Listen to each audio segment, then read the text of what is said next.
നമസ്കാരം. എല്ലാ പ്രിയപ്പെട്ട പ്രേക്ഷകർക്കും ഗൾഫ് സമയത്തിലേക്ക് സ്വാഗതം. യുഎയിൽ താമസിക്കുന്നവരാണോ നിങ്ങൾ? എങ്കിൽ ഈ ഏപ്രിൽ മാസം നിങ്ങൾക്ക് വളരെ നിർണായകമാണ്.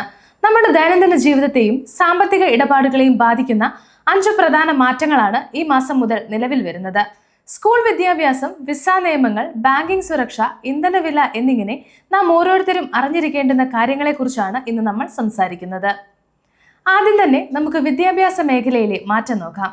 യുഎയിലെ എല്ലാ സർക്കാർ സ്വകാര്യ സ്കൂളുകൾ, നഴ്സറികൾ, സർവകലാശാലകൾ എന്നിവയിലെ ഡിസ്റ്റൻസ് ലേണിംഗ് കാലാവധി 2026 ഏപ്രിൽ 17 വെള്ളിയാഴ്ച വരെ നീട്ടിയിരിക്കുകയാണ്. മേഖലയിലെ നിലവിലെ സാഹചര്യങ്ങളും സുരക്ഷാ മുൻകരുതലുകളും കണക്കിലെടുത്താണ് വിദ്യാഭ്യാസ മന്ത്രാലയത്തിന്റെ ഈ തീരുമാനം. വരും ദിവസങ്ങളിലെ സാഹചര്യം വിലയിരുത്തിയ ശേഷം മാത്രമേ നേരിട്ടുള്ള ക്ലാസുകൾ പുനരാരംഭിക്കൂ. കുട്ടികളുടെയും അധ്യാപകരുടെയും സുരക്ഷയ്ക്കാണ് സർക്കാർ പ്രഥമ പരിഗണന നൽകുന്നത്. രക്ഷിതാക്കൾ സ്കൂളുകളിൽ നിന്നുള്ള അറിയിപ്പുകൾക്കായി പോർട്ടലുകൾ ശ്രദ്ധിക്കുക. രണ്ടാമത്തെ മാറ്റം നമ്മുടെ ബാങ്ക് ഇടപാടുകളെ കുറിച്ചാണ്. ഇനി മുതൽ ബാങ്ക് ട്രാൻസാക്ഷനുകൾക്കായി നിങ്ങളുടെ ഫോണിലേക്ക് SMS വഴിയുള്ള OTP ലഭിക്കുകയില്ല. സെൻട്രൽ ബാങ്കിന്റെ നിർദ്ദേശപ്രകാരം എല്ലാ ബാങ്കുകളും ആപ്പ് ബേസ്ഡ് ഒതന്റിക്കേഷൻ സംവിധാനത്തിലേക്ക് മാറിക്കഴിഞ്ഞു. സൈബർ തട്ടിപ്പുകളും സിം കാർഡ് ക്ലോണിങ്ങും തടയാനാണ് ഈ നീക്കം. ഇനി മുതൽ ഇടപാടുകൾ സ്ഥിരീകരിക്കാൻ നിങ്ങളുടെ ബാങ്കിന്റെ ഔദ്യോഗിക ആപ്പിൽ വരുന്ന പുഷ് നോട്ടിഫിക്കേഷനോ ഫിംഗർ പ്രിന്റോ ഫേസ് IDയോ ഉപയോഗിക്കേണ്ടി വരും. അതിനാൽ നിങ്ങളുടെ ബാങ്ക് ആപ്പ് ഉടൻ അപ്ഡേറ്റ് ചെയ്യുക. നോട്ടിഫിക്കേഷൻ ഓൺ ആണെന്ന് ഉറപ്പുവരുത്തുക. മൂന്നാമത്തെ മാറ്റം വിസയുമായി ബന്ധപ്പെട്ടതാണ്. വിസ കാലാവധി കഴിഞ്ഞിട്ടും രാജ്യത്തിന് പുറത്തു കുടുങ്ങിപ്പോയവർക്ക് നൽകിയിരുന്ന പ്രത്യേക ആനുകൂല്യങ്ങൾ മാർച്ച് 31 അവസാനിച്ചു. യാത്രാ തടസ്സങ്ങൾ കാരണം തിരിച്ചെത്താൻ കഴിയാത്തവർക്ക് നൽകിയിരുന്ന ഇളവായിരുന്നു ഇത്. എന്നാൽ ഏപ്രിൽ 1 മുതൽ ഈ ഇളവുകൾ ഉണ്ടാവില്ല. വിസ കാലാവധി കഴിഞ്ഞവർ ഇനി രാജ്യത്തേക്ക് വരണമെങ്കിൽ പുതിയ എൻട്രി വിസ എടുക്കേണ്ടി വരും. രാജ്യത്തിനകത്ത് ഇത്തരത്തിൽ സ്റ്റേറ്റസ് ശരിയാക്കാൻ ഉള്ളവർ ഫൈൻ ഒഴിവാക്കാൻ ഉടൻ തന്നെ അമീർ സെന്ററുകളുമായോ ICP പോർട്ടലുമായോ ബന്ധപ്പെടുക. നാലാമത്തേതായി നമ്മുടെ പോക്കറ്റിനെ ബാധിക്കുന്ന കാര്യമാണ്. ഏപ്രിൽ മാസത്തിൽ ഇന്ധനവിലയിൽ വൻ വർധനവാണ് രേഖപ്പെടുത്തിയിരിക്കുന്നത്. അന്താരാഷ്ട്ര വിപണിയിൽ ക്രൂഡ് ഓയിലിന് വില ഉയർന്നതാണ് ഇതിന് കാരണം. ഡീസൽ വിലയിലാണ് ഏറ്റവും വലിയ വർധനവ് ഉണ്ടായിരിക്കുന്നത്. ഇത് ചരക്ക് ഗതാഗതത്തെയും ഡെലിവറി നിരക്കുകളെയും ബാധിക്കാൻ സാധ്യതയുണ്ടെന്നാണ് റിപ്പോർട്ടുകൾ സൂചിപ്പിക്കുന്നത്. അഞ്ചാമത്തേത് ആശ്വാസകരമായ ഒരു വാർത്തയാണ്.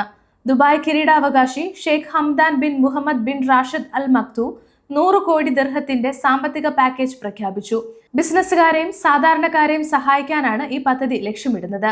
സർക്കാർ ഫീസുകൾ അടയ്ക്കാൻ ഇളവുകൾ, വിസ പുതുക്കുന്നതിനുള്ള നടപടിക്രമങ്ങൾ ലഘൂകരിക്കുക, തൊഴിലാളികളുടെ താമസം മെച്ചപ്പെടുത്തുക തുടങ്ങിയ ഒട്ടേറെ കാര്യങ്ങൾ ഇതിലുണ്ട്. പ്രതിസന്ധികൾക്കിടയിലും രാജ്യത്തിന്റെ സാമ്പത്തിക ഭദ്രത ഉറപ്പാക്കാനാണ് സർക്കാർ ലക്ഷ്യമിടുന്നത്. ഇതുകൂടാതെ ലോകപ്രശസ്തമായ ദുബായ് മിറാക്കിൾ ഗാർഡൻ സന്ദർശിക്കാൻ UAE താമസക്കാർക്ക് ഏപ്രിൽ 1 മുതൽ മെയ് 31 വരെ 30 ദിർഹം മാത്രം നൽകിയാൽ മതി. 12 വയസ്സിന് താഴെയുള്ള കുട്ടികൾക്ക് പ്രവേശനം തികച്ചും സൗജന്യമാണ്. സീസൺ 14 അവസാന ഘട്ടമായതിനാലാണ് ഈ ഓഫർ. ഈ ആനുകൂല്യം ലഭിക്കുന്നതിന് നിങ്ങളുടെ ഒറിജിനൽ എമിറേറ്റ്സ് ID കൗണ്ടറിൽ കാണിക്കേണ്ടതുണ്ട്. റമദാൻ മാസത്തിൽ നൽകിയിരുന്ന സൗജന്യ പ്രവേശനത്തിന് പിന്നാലെയാണ് ഈ പുതിയ ഇളവ് വരുത്തിയിരിക്കുന്നത്. അതുപോലെ ഇതുവരെ പാൻ കാർഡ് എടുക്കാത്ത ഇന്ത്യൻ പ്രവാസികൾ ശ്രദ്ധിക്കുക. ഇന്ത്യയിൽ പാൻ കാർഡ് നിയമങ്ങളിൽ വലിയ മാറ്റം വന്നിട്ടുണ്ട്. ഇന്ത്യയിലെ ഇൻകം ടാക്സ് നിയമങ്ങളിൽ വന്ന മാറ്റം അനുസരിച്ച് പുതിയ പാൻ കാർഡിന് അപേക്ഷിക്കാനോ നിലവിലുള്ളവ പുതുക്കാനോ ഇനി ആധാർ കാർഡ് മാത്രം മതിയാകില്ല. ഏപ്രിൽ 1 മുതൽ ആധാറിനൊപ്പം പാസ്പോർട്ട്, വോട്ടർ ID അല്ലെങ്കിൽ നിങ്ങളുടെ ഡ്രൈവിംഗ് ലൈസൻസ് പോലെയുള്ള മറ്റ് തിരിച്ചറിയൽ രേഖകൾ കൂടി സമർപ്പിക്കേണ്ടി വരും. ഐഡന്റിറ്റി സംബന്ധമായ തെറ്റുകൾ ഒഴിവാക്കാനാണ് ഇന്ത്യ ഈ കർശന നടപടി സ്വീകരിച്ചിരിക്കുന്നത്.